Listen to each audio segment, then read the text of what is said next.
Bonjour les amis, et autres passionnés d'aventure et de mystère.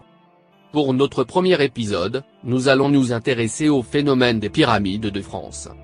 Des emblématiques pyramides égyptiennes, mayas, en passant par les pyramides de Chine, nous trouvons ces monuments partout sur le globe. Elles dévoilent la grandeur de ces civilisations passées.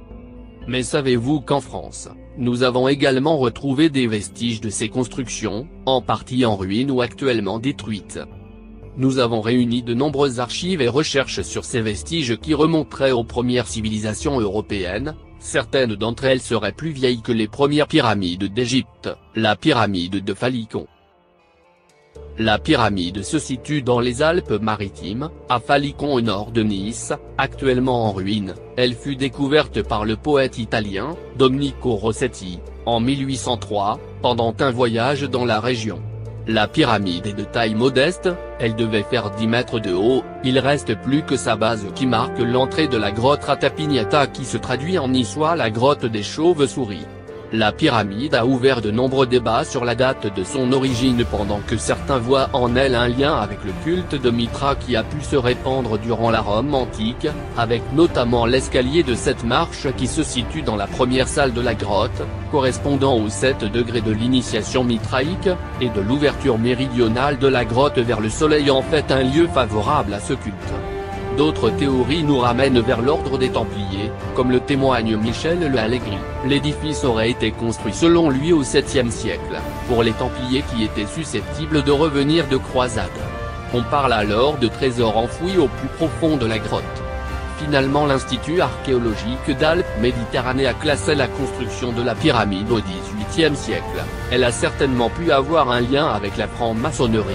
Le terrain appartenait à une famille dont nombreux membres étaient francs-maçons. On peut alors imaginer un loge initiatique où l'on pratiquait des rites égyptiens anciens.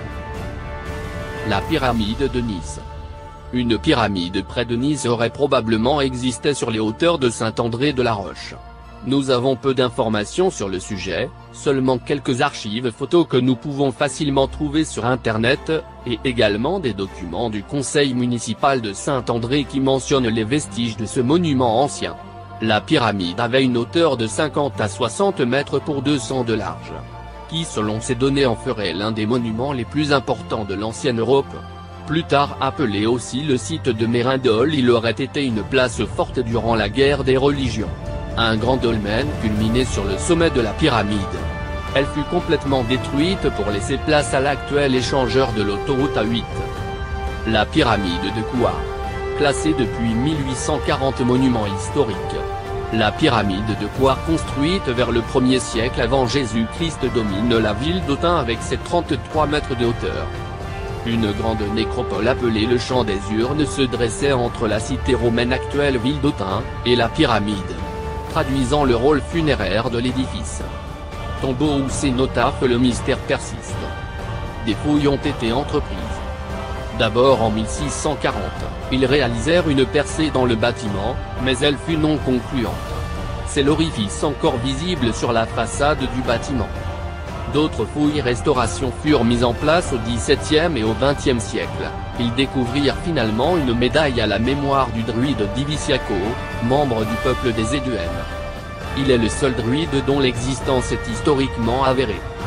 Plus mystérieux encore en 1960, une tablette métallique qui était enfouie au pied du monument est retrouvée par hasard par un chef de chantier. Elle date du 2e siècle après Jésus-Christ et elle porterait des inscriptions maléfiques.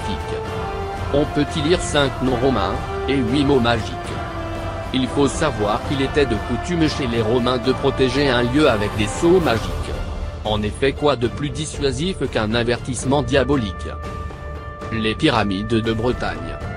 Il faut savoir que la Bretagne était en plein essor durant l'époque néolithique, comme nous le témoigne la richesse de ces monuments mégalithiques. Cette époque s'étend de moins 10 000 à moins 3000 avant Jésus-Christ. Quand on sait que la première dynastie égyptienne se déroula en moins 3500, on peut se dire qu'un fossé de plusieurs millénaires sépare ces civilisations, et pourtant certains monuments plus anciens que ceux des premiers pharaons viennent troubler cette idée que les premiers bâtisseurs de pyramides seraient les Égyptiens. comme nous le témoigne le grand mausolée mégalithique de Barnonèse, le deuxième monument le plus vieux du monde, après la tour de Jéricho, cité comme le Parthénon de la préhistoire. Il domine la baie de Morlaix. Classé monument national, il a failli disparaître comme la pyramide de Nice, durant les années 60. Revendu à une entreprise de carrière qui avait commencé à exploiter le site au détriment de ce trésor ancien. Heureusement que des associations locales se sont mobilisées pour stopper les dégradations. D'autres sites, comme celui de Dissignac, plus ancien que les pré-pyramides égyptiennes et comportant les mêmes caractéristiques architecturales et la même fonction funéraire. Seraient-ce ces peuples néolithiques qui auraient été les précurseurs de ces grands monuments, ou existait-il déjà à leurs époques des monuments pyramidales témoignant d'une civilisation plus antérieure et méconnue à notre époque? Quand nous savons de par notre histoire que de nombreux trésors très anciens ont pu être détruits par l'homme ou le temps, d'anciennes cités antiques font désormais place à de grands espaces urbains. Reste-t-il des traces de nos origines enfouies juste sous nos pieds? Le mystère perdure. Bonus. Partout en France, on trouve des œuvres architecturales, où sont inscrits la symbolique maçonnique. Jusqu'au frontispice de la Déclaration des droits de l'homme et du citoyen, qui est orné de symboles maçons. La pyramide de Maupertuis est érigée durant le XVIIIe siècle sur le domaine familial, pour l'initiation au rite maçonnique. En effet, l'initié qui débouchait du souterrain dans la grotte, aménagé dans le volume de la pyramide, avait face à lui la lumière, et un espace merveilleux, appelé l'Élysée. D'autres édifices comme la pyramide de Valbel, témoignent de l'essor de la maçonnerie au XVIIIe siècle, et du goût de l'époque pour le style et les coutumes ancestrales égyptiennes. N'hésitez pas à liker et commenter la vidéo si elle vous a plu. Et de vous abonner, pour rien louper de nos prochaines enquêtes.